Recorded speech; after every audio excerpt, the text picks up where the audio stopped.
With a combined experience around the table, this is a perfect opportunity for our senior leaders to provide their perspectives.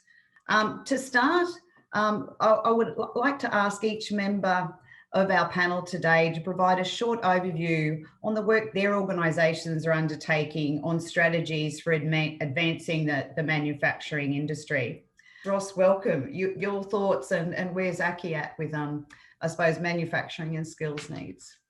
Thanks, Sharon. And yeah, look, I too thought Ines covered it brilliantly. Look, in terms of our particular focus, just a few things here. The first one is, how do we collaborate and commercialise better in terms of getting innovation through to where it's going to best be used by involving not only the government, but also the private sector and the research sectors, so that they are focused on these outcomes.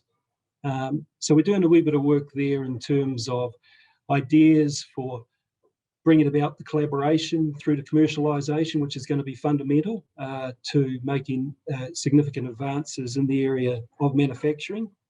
We're also looking at another key element here, which is reducing regulatory burden, and really look so that we get to a regulation system that is outcomes focused, so that we do support those SMEs that want to get into manufacturing or want to expand their manufacturing activity.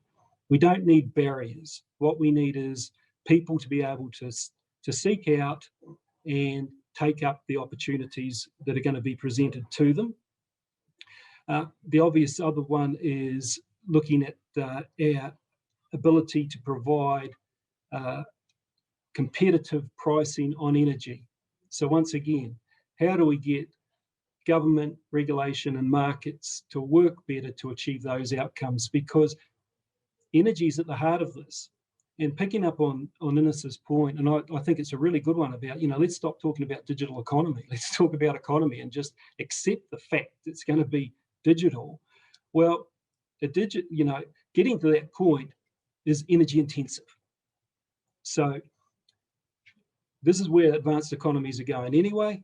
We've really got to look at providing competitive energy to drive the growth in those areas of the economy that are going to be subject more to the use of energy, and particularly electricity, as we look to have greater electrification across the economy as we respond to climate change.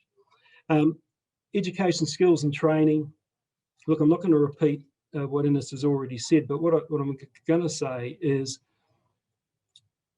we really need to understand that the skills and training in the education system has to be better focused on the needs that the economy requires. So how do we provide that training? How do we provide that skills uplift where there's going to be genuine demand, but also an absolute need? And that's going to improve both the outcomes of business, but also the outcomes of those people seeking jobs.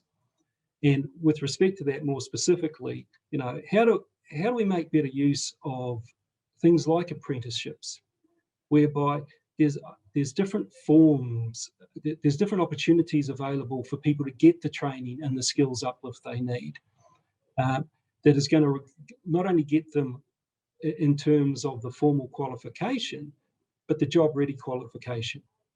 And also accessibility to things like diplomas and advanced diplomas, because one thing that's going to become really clear over the next few years is that we're talking about potentially a very dynamic environment.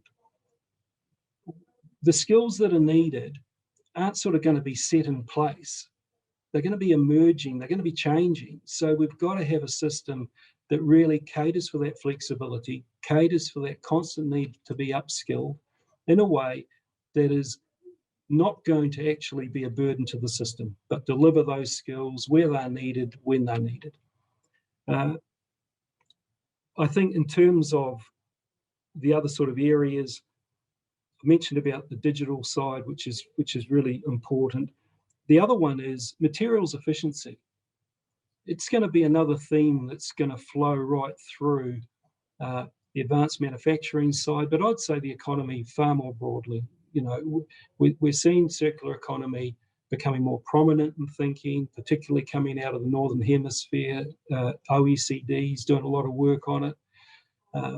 Materials efficiency. How can we get more out of the materials we're using so that we're reducing not only the waste, but we're reducing the environmental impacts?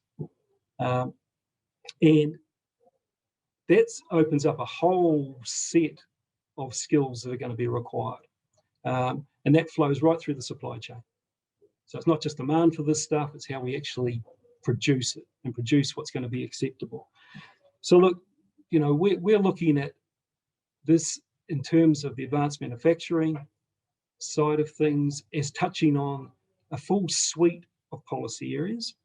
And I think that just really highlights that it's going to be fundamental to driving our recovery, but more than that, it's going to be fundamental to driving our future prosperity. So it's pretty important.